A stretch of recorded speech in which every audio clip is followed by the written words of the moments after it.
Hello, my wonderful travelers. Welcome back to Cruise Insider. I'm Lucy, and for 12 years, I've had the privilege of serving you at 35,000 feet as a flight attendant. And now I'm right here on the ground with you, sharing the inside scoop the airlines don't exactly advertise, especially when it comes to my seniors. Let me start with something honest. Most passengers over 60 are flying without ever being told about benefits they are already entitled to. Benefits you've earned. Benefits that can make your trip safer, calmer, easier. If only someone bothered to explain them to you. But nobody does. Not the airlines, not the booking websites, not even the agents at the airport. And that's why so many of you end up struggling with heavy bags, rushing through terminals, or sitting in discomfort when you never ever had to. You might be thinking, Lucy, if these benefits are real, why hasn't anyone told me? Well, want the truth? Because the airlines don't make money by slowing down boarding, offering extra accommodations, or rearranging seats. But as crew, we see what really happens behind the curtain. And trust me, we want you to know these things. We want you to speak up. We want you to be comfortable. Because your safety is our responsibility. I'll tell you this, in my 15 years, I've personally helped seniors get everything from free seat upgrades to priority boarding simply because they asked the right question. And starting today, so will you. Before we dive in, do me one small favor. If you want more insider airline secrets designed specifically for travelers over 60, hit that subscribe button right now. And tell me in the comments, what's the biggest challenge you face when flying? I read every single comment. All right, my wonderful travelers, let's get into it. Here are the 10 hidden airline benefits seniors rarely hear about. Starting with the one almost every passenger gets wrong. Before you step on your next cruise, listen to me very carefully, because there are 15 tiny mistakes almost every cruiser over 50 makes, and each one can quietly drain your energy, stress your body, wreck your sleep, or turn a dream vacation into something, well, not so dreamy. I'm not trying to scare you. I'm trying to protect you.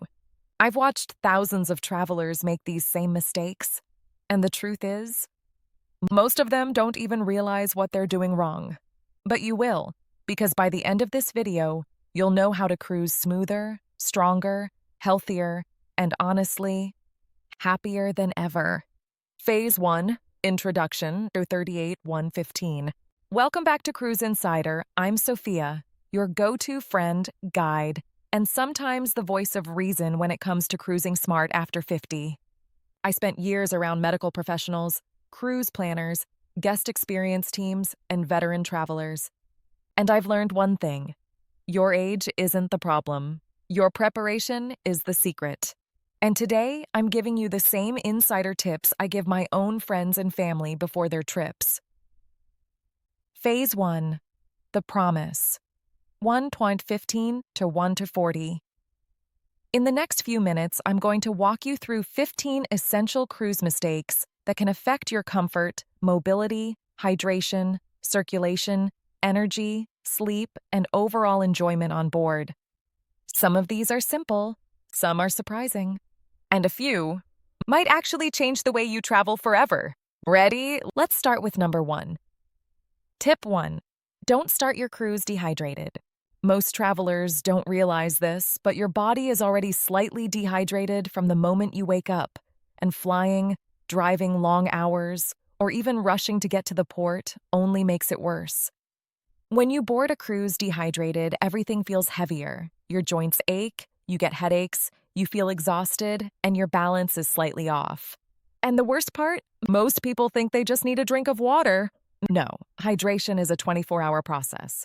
So the day before your cruise, increase your water intake gradually and include electrolytes. Once you're on board, sip consistently instead of chugging. This one habit alone will dramatically improve your energy and comfort during the entire trip. Tip 2. Don't skip mobility before boarding. Here's something cruise lines never tell you. Boarding day is physically demanding. You're standing in lines, dragging luggage, walking ramps, weaving through terminals, and climbing stairs, usually while stiff from a flight or car ride. If you're over 50, skipping mobility before boarding is one of the fastest ways to start the cruise with knee tightness, back pain, or swelling in your legs. 5 minutes of simple movements, ankle rolls, shoulder circles, light hip stretches, can reset your joints and improve circulation. It's such a small action, but it prevents that slow, achy start that too many cruisers accept as normal. It isn't, and you don't have to experience it. Tip 3, don't let day one exhaustion hit you. I call this the cruise crash. You're excited, energized, exploring everything, and then around 4 p.m., your body suddenly gives out. You're dragging, you're foggy, you're grumpy, and the rest of the day becomes a blur. Day 1.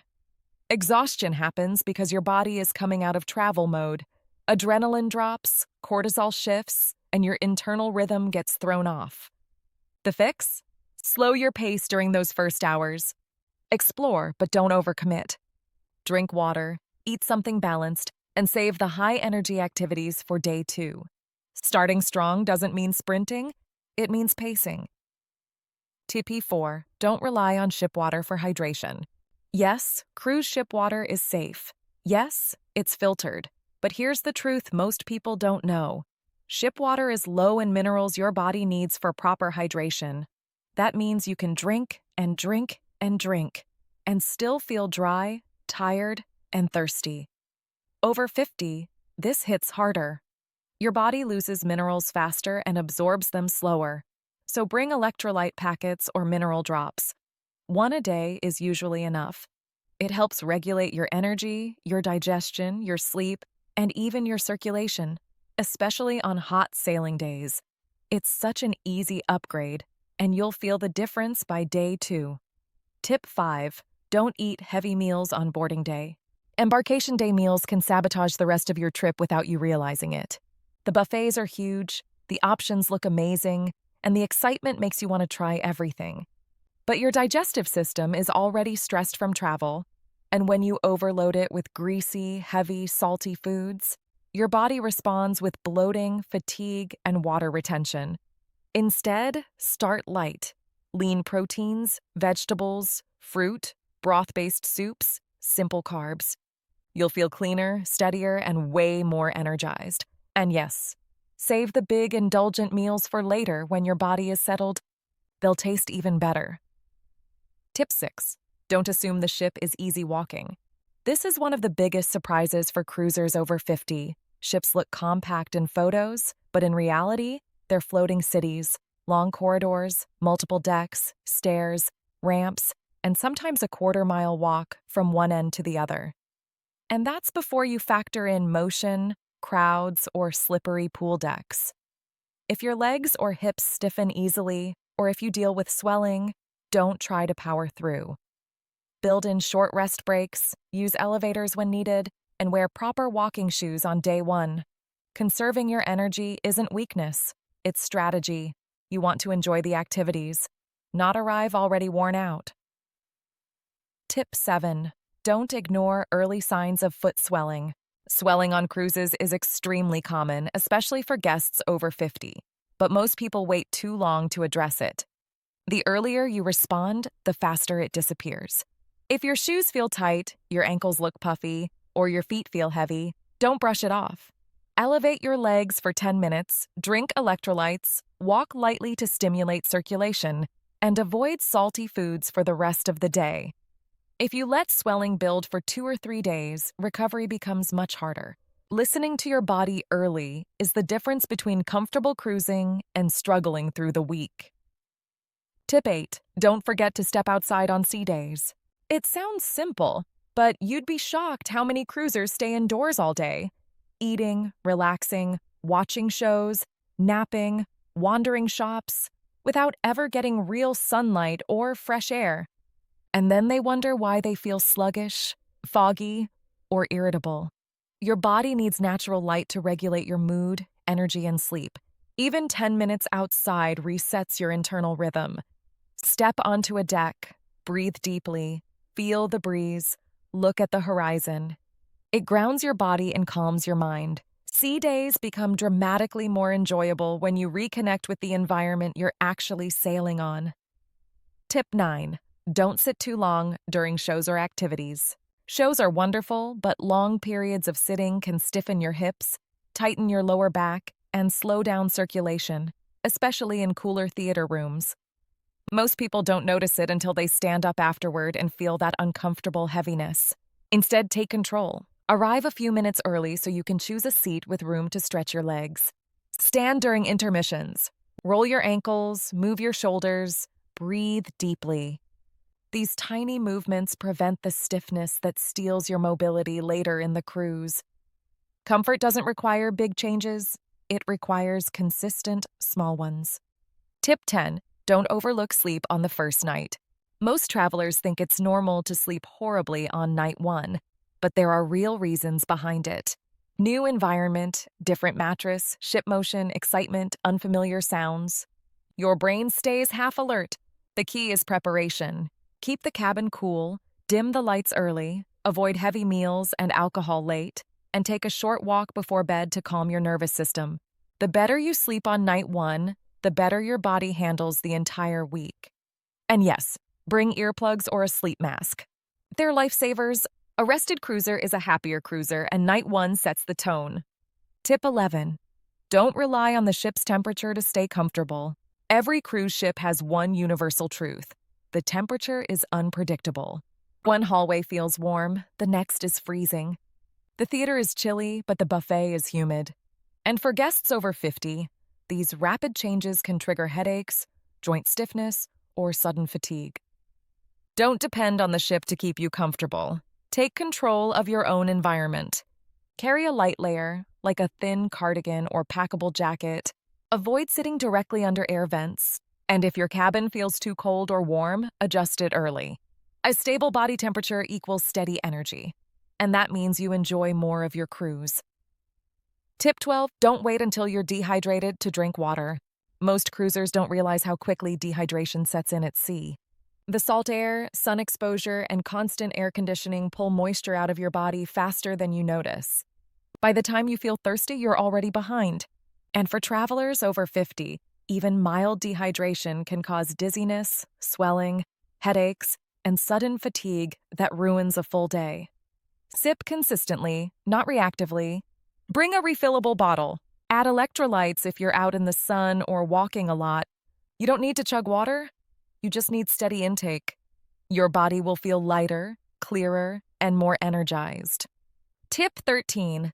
Don't ignore how your stomach reacts to new foods.